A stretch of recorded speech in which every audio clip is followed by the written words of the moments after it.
The massive crystal dome of the Galactic Council chambers glittered under the light of 3 suns. Inside, 200 alien representatives from across the galaxy sat in tiered rows, their attention fixed on the holographic display floating in the center of the room. The image showed a small blue planet, third from its yellow star. "Earth," announced High Counselor Reed, his scaled fingers tapping against the smooth surface of his control panel. "A level 4 civilization that has barely reached its own moon. They refuse to join the Galactic Council and continue to expand their military presence in their local space." Murmurs rippled through the chamber. A level 4 civilization daring to refuse the Council's authority was unheard of. Most species joined eagerly, accepting the Council's protection and guidance. "Their military capabilities are primitive," continued Reed, bringing up images of Earth's orbital defenses. "Simple kinetic weapons, chemical rockets, and basic energy shields. Nothing that could challenge even our smallest battle group."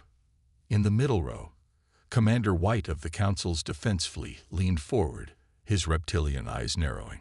Something about the humans' defenses bothered him, but he couldn't quite place what it was.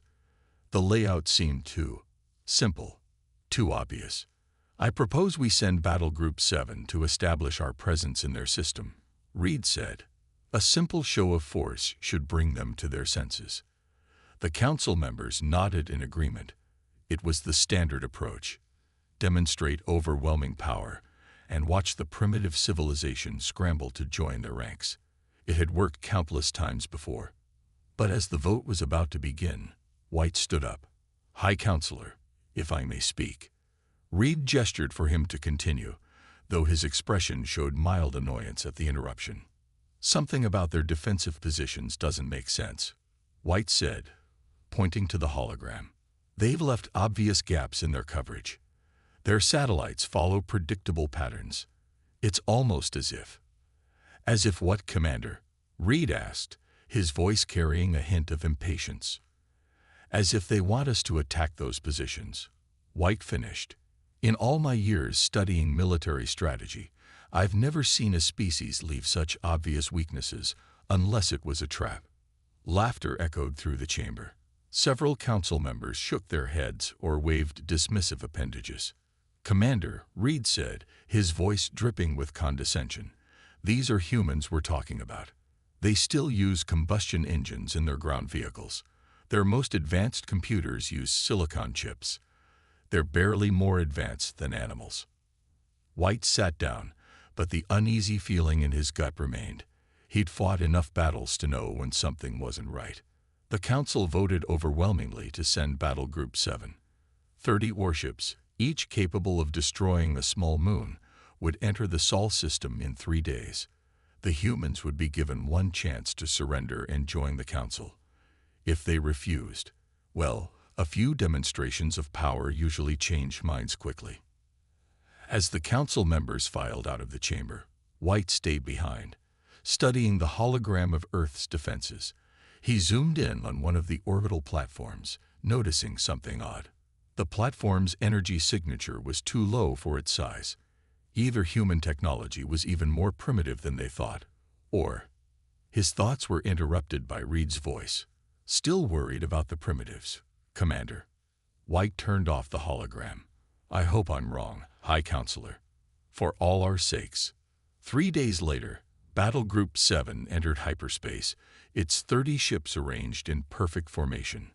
They would emerge near Earth's moon, presenting an overwhelming display of the Council's power. As the ships disappeared into hyperspace, White stood in the control center, watching the readings. He couldn't shake the feeling that they were making a terrible mistake. The humans' defenses were too obvious, too primitive, too perfect. He just hoped he would be proven wrong. But deep down, he knew the Council was about to learn a very important lesson about underestimating humanity. Battle Group 7 emerged from hyperspace near Earth's moon, their 30 massive warships forming a perfect arrow formation. Admiral Green of the alien fleet smiled at his tactical display. The human defenses were exactly as the Council's scans had shown: primitive satellites and a few small orbital platforms. "Send the message," Green ordered, His communications officer transmitted the Council's demand: surrender or face destruction. The response came quickly, but not in the form they expected. Instead of words, they received a simple audio file, something humans called music. The song was old, its lyrics speaking of never giving up and never surrendering. Green laughed. Such primitive defiance. Begin the attack pattern. That's when everything went wrong. The primitive satellites suddenly came alive, but they weren't weapons platforms as the aliens had assumed. Each satellite split open, releasing clouds of what looked like metal dust. Within seconds, the dust had spread throughout the space around the alien fleet. "Sir," the sensor officer called out, his voice shaking, "we can't get clear readings through this cloud." Green wasn't worried. Their shields could handle any primitive weapons. Press forward. Launch fighters to clear a path. The fighter squadrons launched, their sleek ships cutting through the metal cloud. But as they did, the dust began to stick to their hulls. Within moments, the fighters' engines started to sputter and die. "It's some kind of smart metal," the science officer shouted. "It's attacking our power systems." Before Green could respond, a new threat appeared. From behind Earth's moon came dozens of human ships. They were blocky and inelegant compared to the Council's sleek vessels, but they moved with surprising speed and precision. "Impossible," Green whispered. These weren't the primitive ships they'd seen in the Council's intelligence reports. These vessels were armed with weapons he'd never seen before. The human ships opened fire, but instead of energy beams or plasma torpedoes, they launched what looked like simple metal projectiles. The aliens laughed until they saw what happened next. The projectiles, traveling at incredible speeds, carried warheads that split apart just before impact. Each warhead released hundreds of smaller projectiles, all targeted at specific weak points in the alien shields. The Council's advanced energy barriers, designed to stop energy weapons, struggled to handle the simple kinetic force. "Sir," the tactical officer screamed. "Their weapons, they're not trying to destroy our ships. They're targeting our sensor arrays and weapon systems." Green watched in horror as his perfectly organized fleet fell into chaos. The human ships moved in complex patterns, using the moon's gravity to slingshot themselves into unexpected attack positions. They fought like no species he'd ever seen, combining simple physics with clever tactics. "Launch our second wave of fighters," Green ordered desperately. "We can't, sir.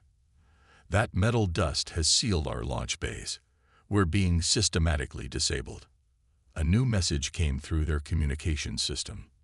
The voice was calm, professional, and spoke in perfect Council standard language. "This is Admiral Jones of the Earth Defense Force. Your ships have been disabled using our first-generation space warfare tactics. Please note that we have deliberately avoided causing casualties. This is your only warning. Leave Earth space, or we will be forced to demonstrate our second-generation capabilities." Green looked at his tactical display in disbelief. 10 of his ships had lost all power. 5 more had their weapons disabled. The rest were being systematically picked apart by the human vessels, which seemed to anticipate every counter-move his fleet tried to make. "Sir," his second-in-command said quietly, "we should withdraw. We can't fight what we don't understand." As Green gave the retreat order, he couldn't help but wonder what other surprises these humans had waiting.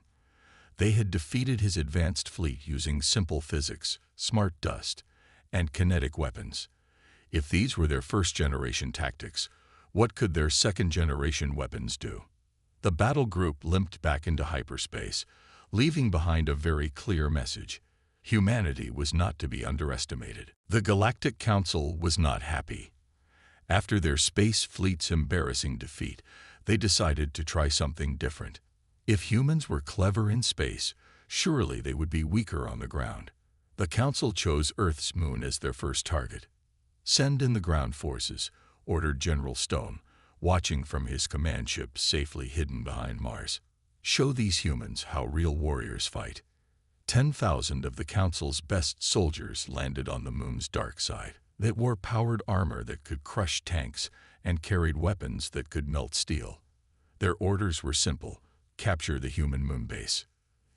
The alien soldiers marched confidently across the moon's surface, their heavy boots leaving deep prints in the gray dust. Their commander, Captain Pike, led from the front, scanning for any sign of human defenses. The moon base sat quietly ahead of them, looking almost abandoned.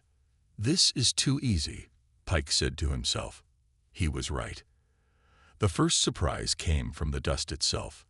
The alien soldiers suddenly found their armor getting heavier and heavier. The moon dust wasn't just dust. It contained billions of tiny machines that were slowly coating their suits, adding weight with each step.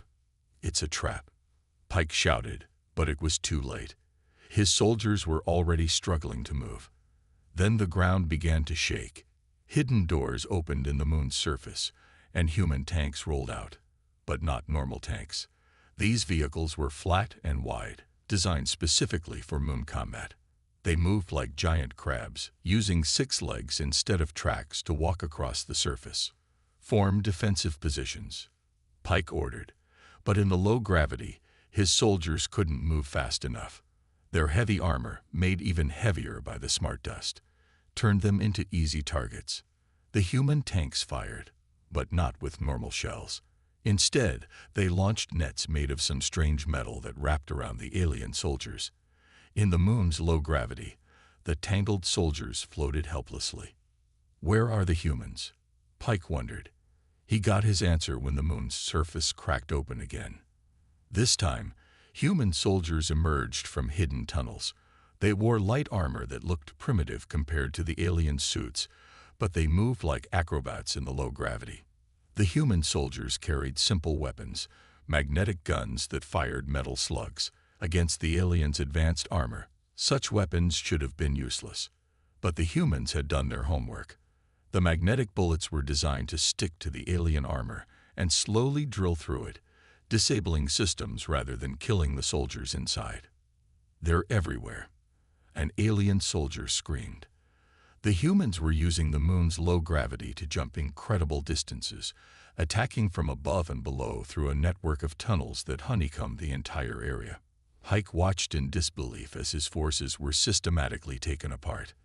The humans weren't just fighting. They were dancing through the battlefield, using the moon's conditions to their advantage. When his soldiers tried to use their energy weapons, the shots went wild in the low gravity, missing their targets completely. A message crackled through Pike's communication system. "This is Colonel Black of the Earth Defense Force Moon Division. Your forces are surrounded. We have disabled most of your weapons and mobility systems. Surrender now." Pike looked around. His soldiers were either trapped in nets, stuck in the heavy dust, or tangled in the tunnels. The humans had turned the moon itself into a weapon, using its unique conditions to defeat a technologically superior force. "We surrender," Pike said, realizing that the Council had underestimated humans once again. They hadn't just adapted to fight on the moon.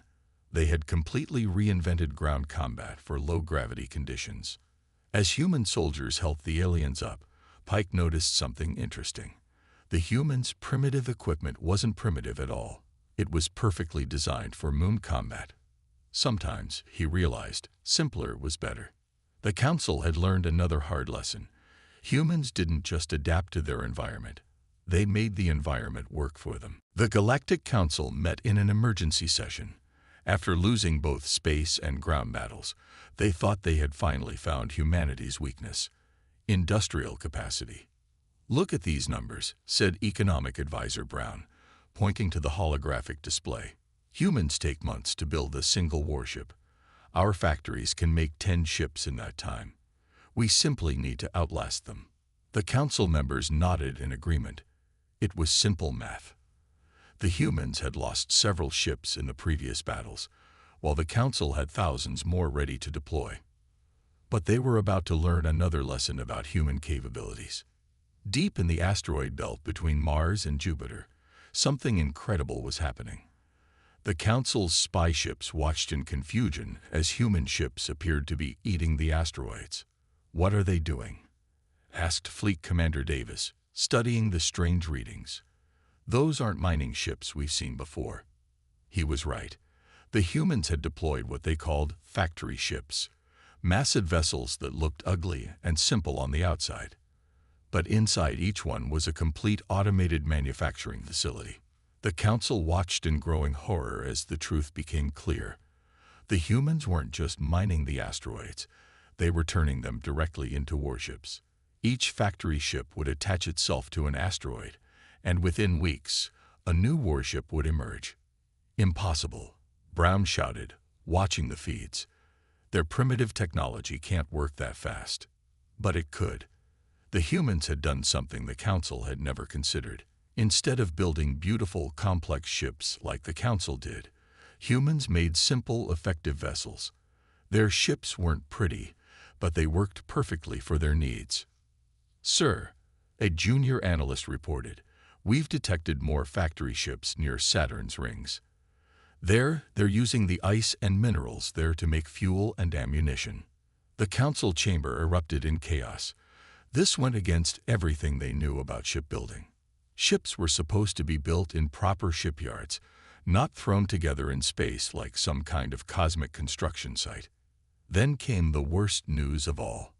"High Council," said Intelligence Officer Hall, his voice shaking.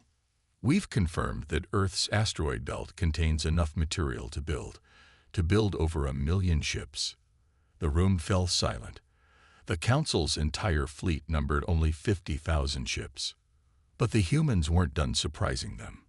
New reports came in showing that Earth itself had transformed. Every car factory now made tank parts. Every computer factory now made military electronics. Even toy factories had been converted to make small drones. "This is their true power," said Commander White, the same officer who had warned them about underestimating humans. "They don't build things like we do. They adapt. They improvise. They overcome."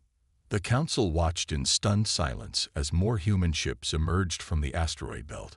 They weren't identical like Council ships. Each one was slightly different, built from whatever materials were available. But they all worked together perfectly, like pieces of a giant puzzle. "And there's something else," White continued. "Look at their production methods. They're not just building ships. They're improving them. Each new vessel has upgrades based on what they learned in previous battles." The Council had always taken pride in their perfect, standardized manufacturing. But humans had shown them a different way. They built fast, learned faster, and adapted fastest.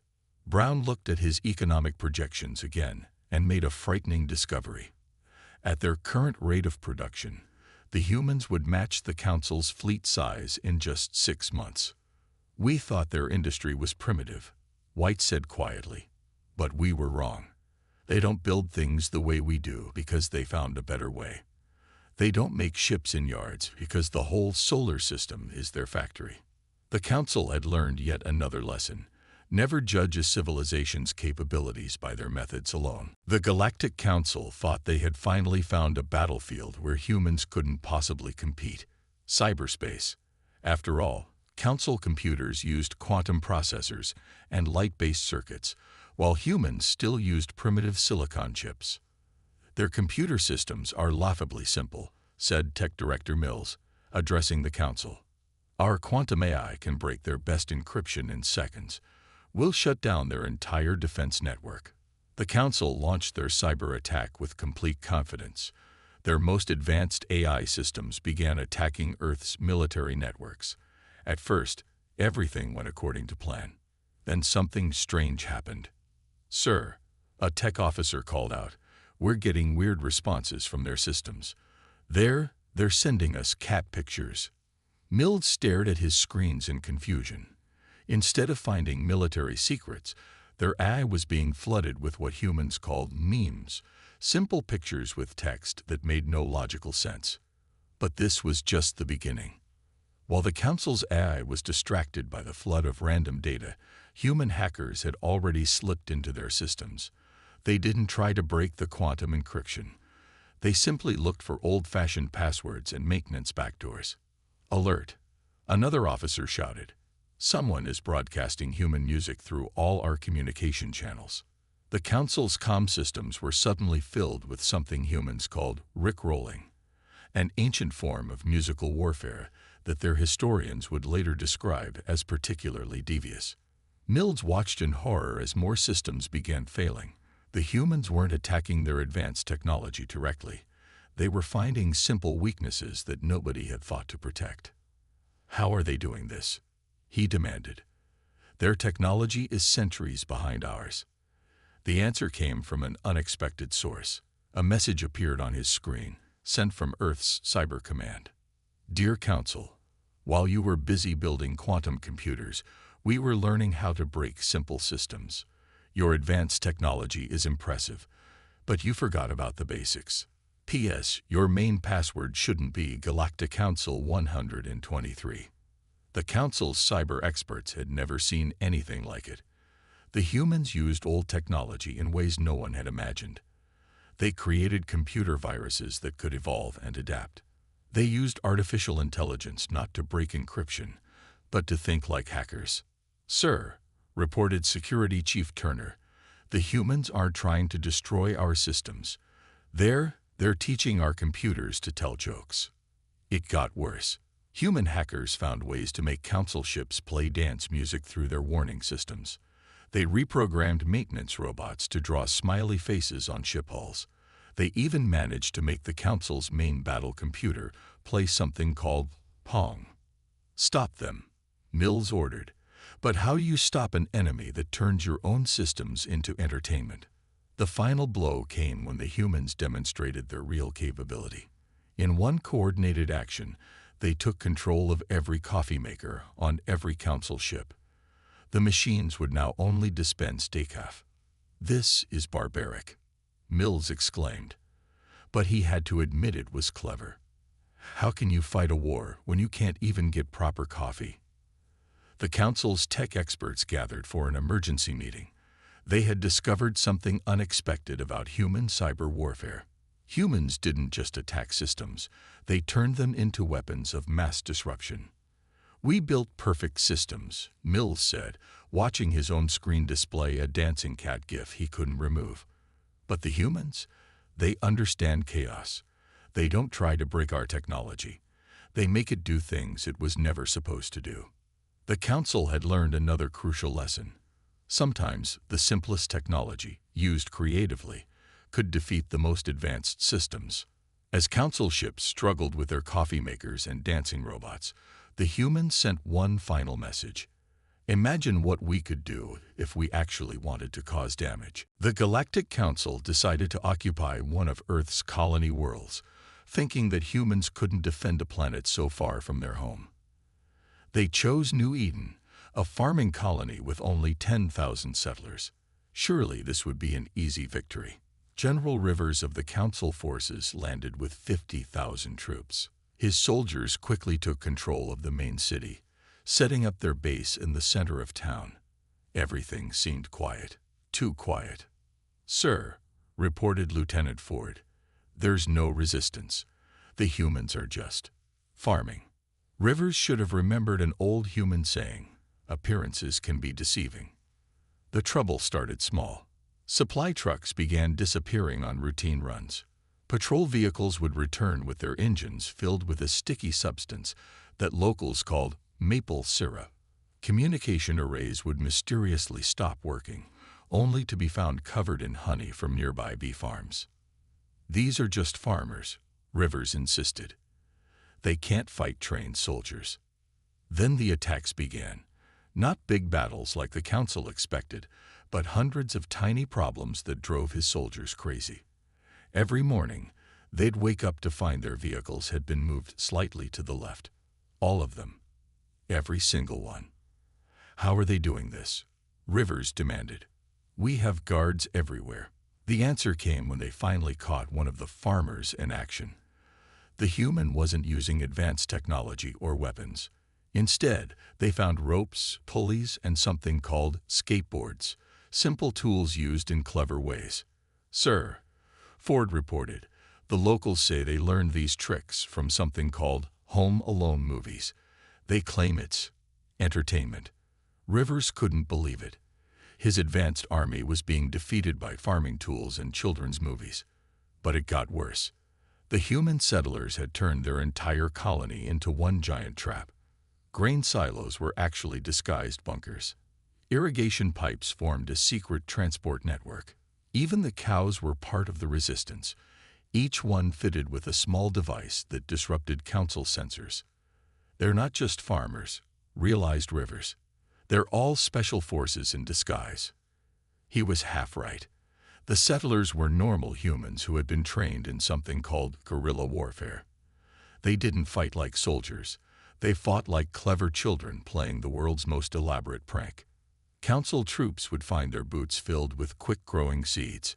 Sensor arrays would be blocked by strategically placed scarecrows. Attack dogs would get distracted by automatic tennis ball launchers. This isn't warfare, Rivers complained. This is humans having fun, his second-in-command finished.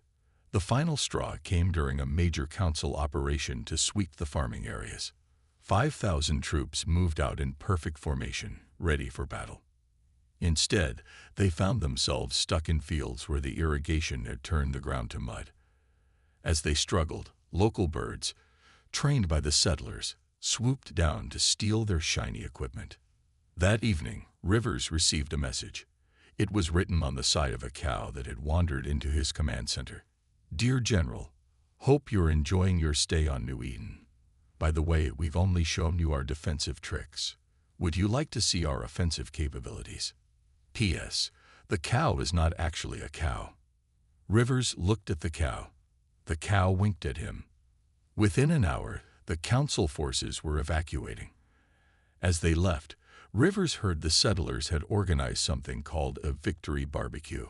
They even invited the remaining council troops to join them.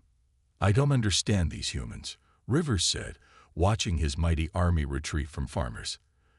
They turned warfare into a game, and then they won that game using tools you'd find in a garden shed. The council had learned perhaps their most important lesson yet.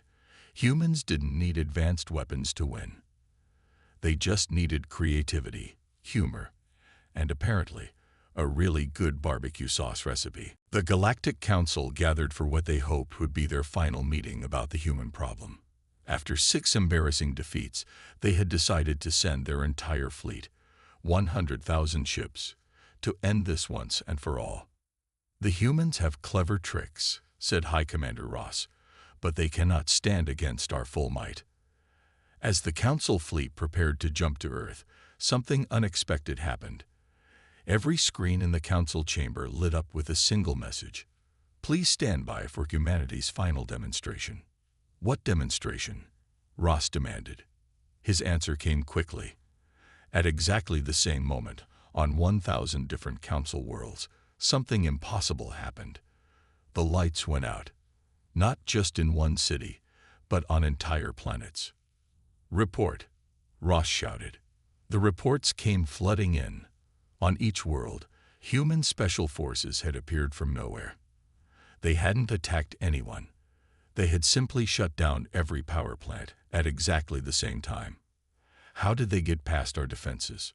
Someone asked. Then came the second demonstration. Every council ship in the massive fleet received a simple message.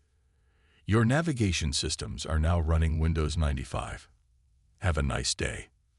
The mighty council fleet, pride of the galaxy, found itself unable to jump to hyperspace. Their advanced computers had been replaced with ancient human software that kept showing them something called a blue screen of death. This is impossible, Ross whispered. But the humans weren't done yet. On every council world, on every ship, and in the council chamber itself, holograms appeared. They showed recordings of every mistake the council had made in their war against humanity. The space battle where primitive weapons had defeated their shields. The moon battle where simple tricks had trapped their soldiers. The factory ships building new vessels from asteroids. The cyber attacks that turned their computers into joke machines. The farmers who had defeated their best troops.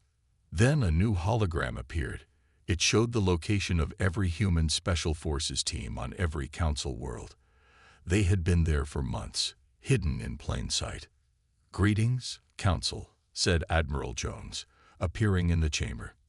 Not in person, but as a simple hologram projected from a device that had been hidden in the chamber's coffee maker. "You have seen only a fraction of humanity's capabilities," Jones continued. "We have shown you our restraint. We disabled rather than destroyed. We humiliated rather than harmed. We played pranks rather than started wars." The council members looked at each other nervously.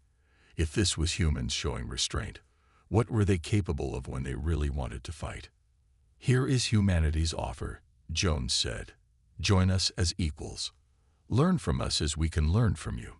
Together, we can be stronger than apart. You have 1 hour to decide." The council chamber erupted in argument. But deep down, they all knew the truth. Humanity had beaten them not with superior technology, but with creativity. Not with bigger weapons, but with smarter tactics. Not with cruelty, but with cleverness. "We accept your offer," Ross finally said. Jones smiled.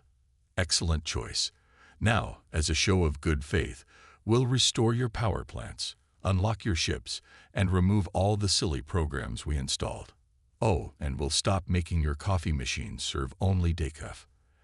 As systems across the galaxy returned to normal, the Council had one final question. "How did you do all this?" "That's simple," Jones replied. "You built your civilization like a perfect machine. Everything standardized, everything following rules. But humans? We're chaos engineers. We break rules to make things work better. We find solutions no one else would think of, because everyone else is too busy following the manual." The war was over. But more importantly, the galaxy had learned an important lesson. Never underestimate a species that can turn defeat into victory, jokes into weapons, and chaos into their greatest strength. As the council members left the chamber, they heard human laughter coming from their communication systems. They weren't even mad anymore. They were just glad humans were finally on their side.